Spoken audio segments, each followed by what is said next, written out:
as you were first considering looking at software and taking a look at ResMan for the first time, can you think back to what were some of the challenges that your organization may have been facing as you decided to go out and look for a new property management system? Oh, absolutely, absolutely. I mean, when we were thinking about moving from one software system to another one, the challenge immediately is, do we want to do this?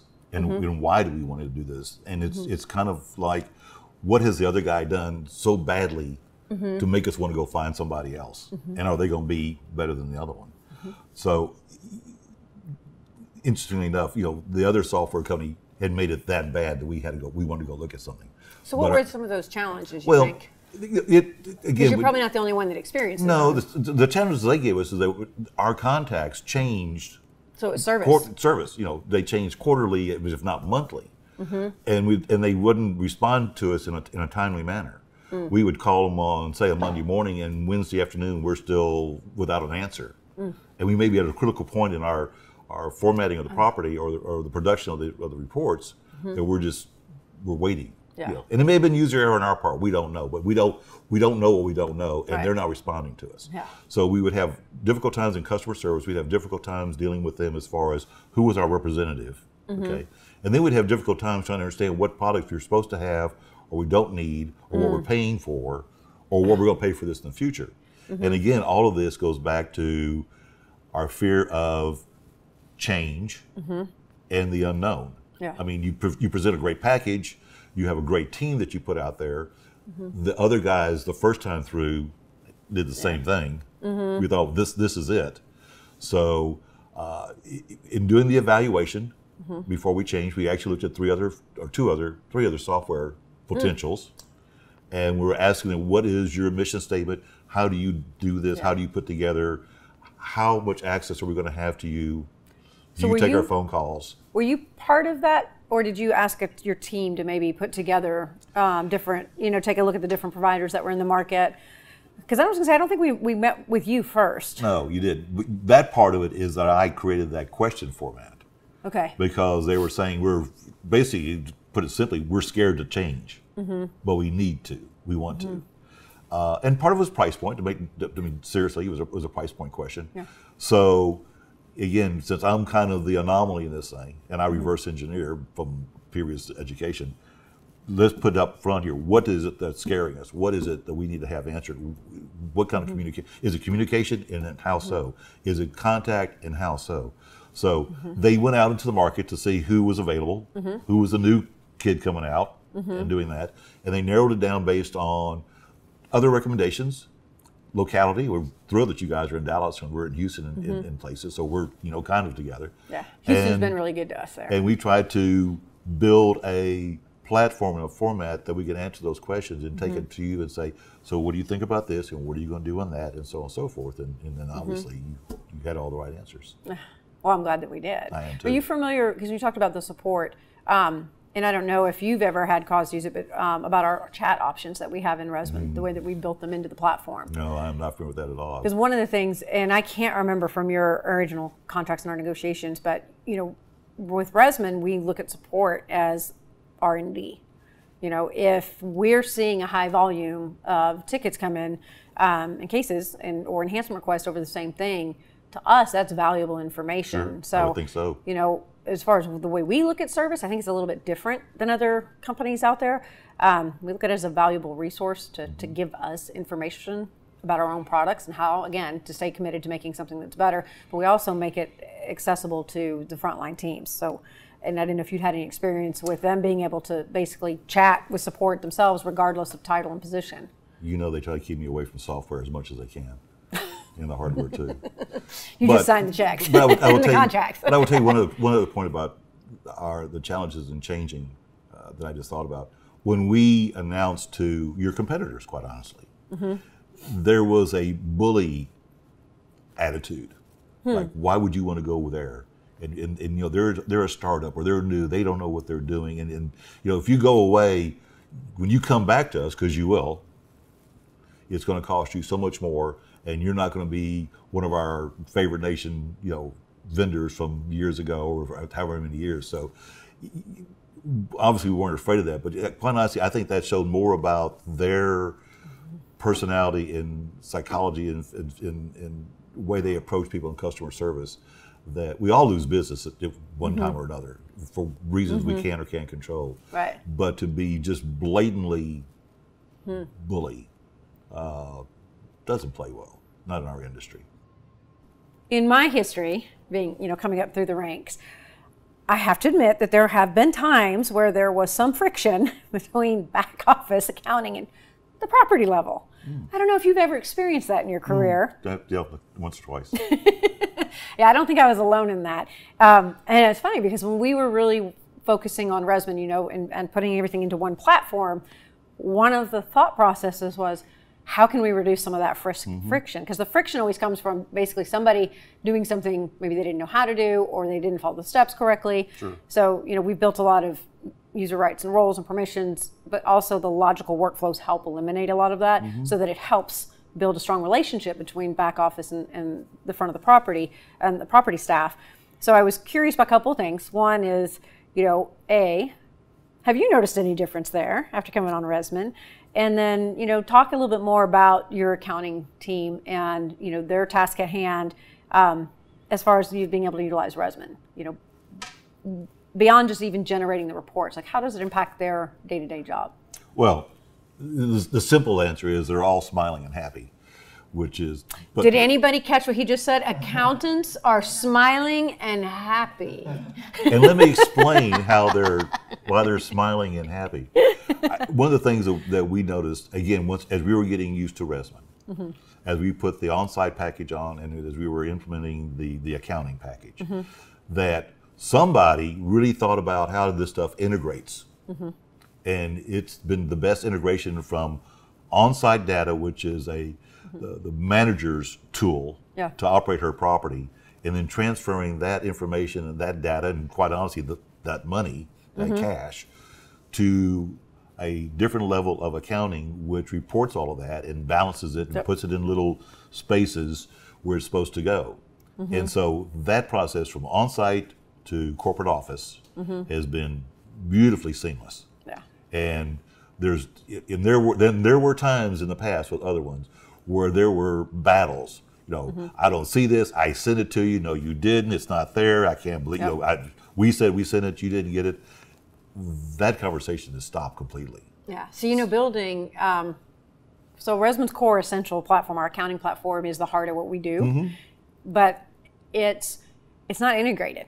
That's the beauty of it, and that's much harder to do, as we learned after we started down this journey. But it's the right thing to do because of what you just said. Because if it's just functionality turned on and off, and it's not built in silos by different teams, and it's truly just one mindset for the software products, then they all work the same, and it adds to data integrity, and it improves data integrity, but it also improves the way people utilize the software. Sure, and we see that at like I said again to that transition, and then we see it on a different level because again our report card is to the owners, and our owners are getting way more sophisticated than what they used to be. I mean, yes, they are. I knew the owners who weren't very sophisticated at all, and now everybody understands again a different type of language, and loss to rents and yield, all this kind of stuff. Which I'm kind of old school. I don't care if you have loss to rent.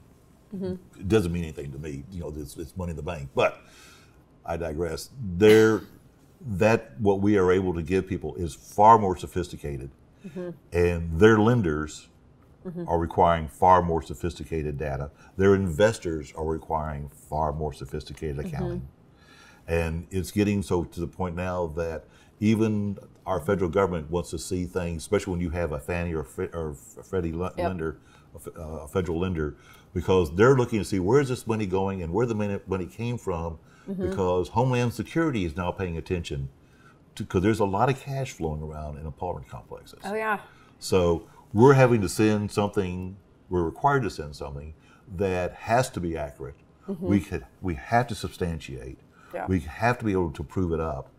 And again, all of this is software. All of this is people who are manipulating the software. I shouldn't say manipulate, but are actively participating in that software.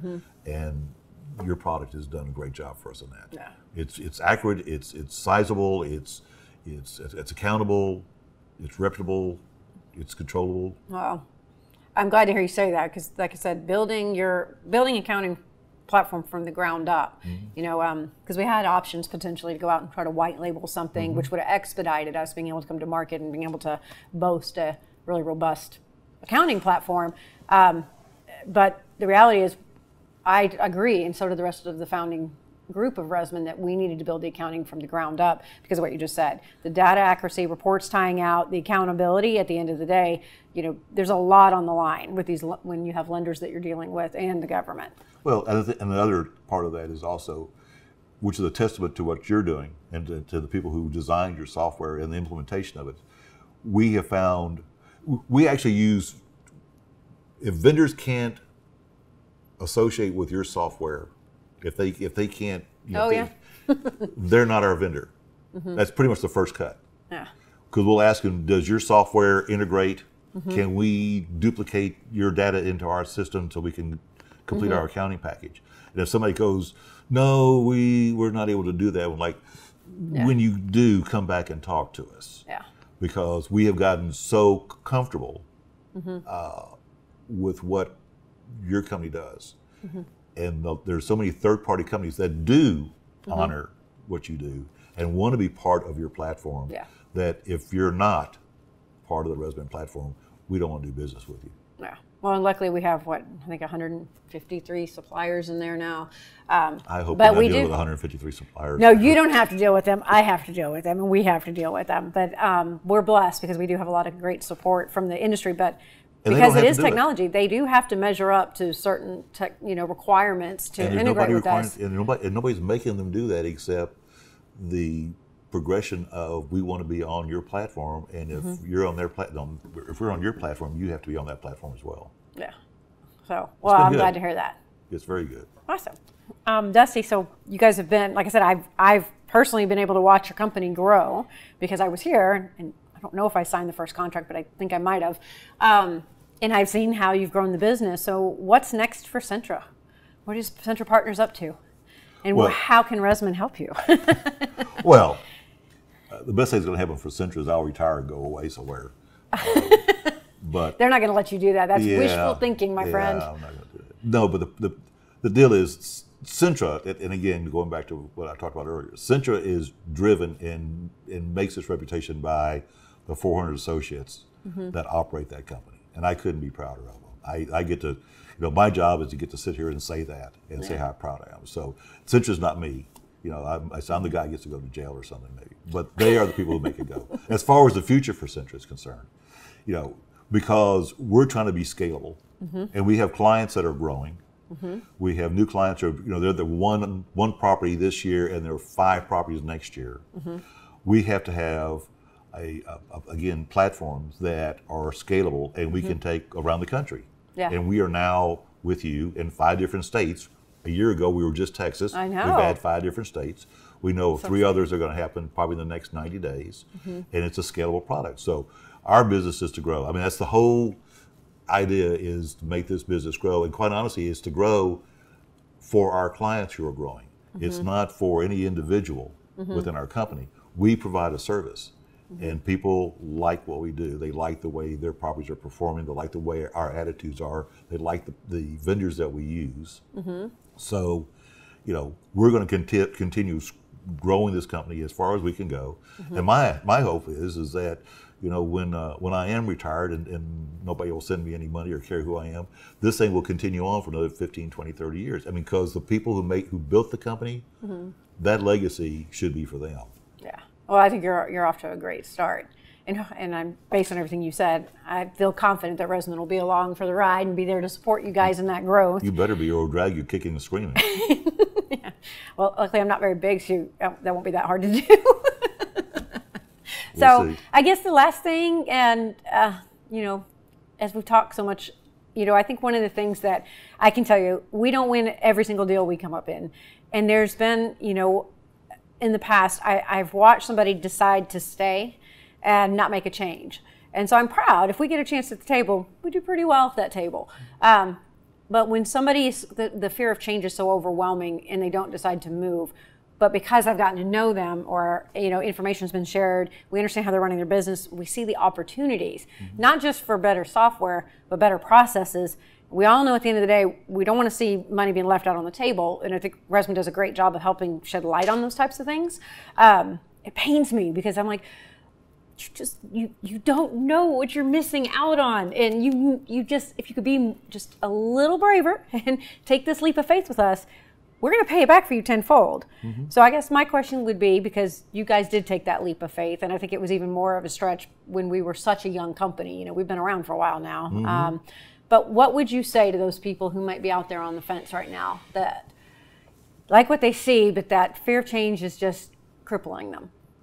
You have to get over the fear of change. I mean, if somebody is trying to compare you to another company, or they're trying to decide to leave another firm, and again, change is scary, but change happens every day in our life, and you just have to.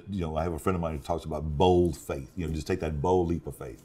I'm not sure how that quite translates into software changes and being in the multifamily business, but I will tell you, it's been the best decision we've ever made as far as dealing with software and something that's material to our business, the reporting, the accounting. If somebody is considering using you, I think the fact that they even brought you in to talk to, they should not let you leave the door without signing up. They really shouldn't. And anybody that you talk to, they're welcome to call anyone in our company and say, we're afraid, we're not sure, changing software is difficult, it's laborious, it's tedious. Yep. You may drink a lot during that 60 or 90 days or whatever it is. We're not sure we can do that. You have them call us. I will take anybody's phone call and tell them that we felt this, we had the same fears. It's fearful, but we would never have changed our thought process. We are so proud that we did that. And I think anybody who pays attention and wants to deal with a quality company, with a quality product, with people who are organic and want to take your phone call and grow with you and make you successful, as well as themselves. If those are some of the baseline ideas and coordinates that they're trying to run their lives on, there is no way they can't look at your company and want to use it. Well, I appreciate that. My pleasure. Don't make me cry on camera. I appreciate that. It was awesome. Thank you. You're very welcome. Thank you very much.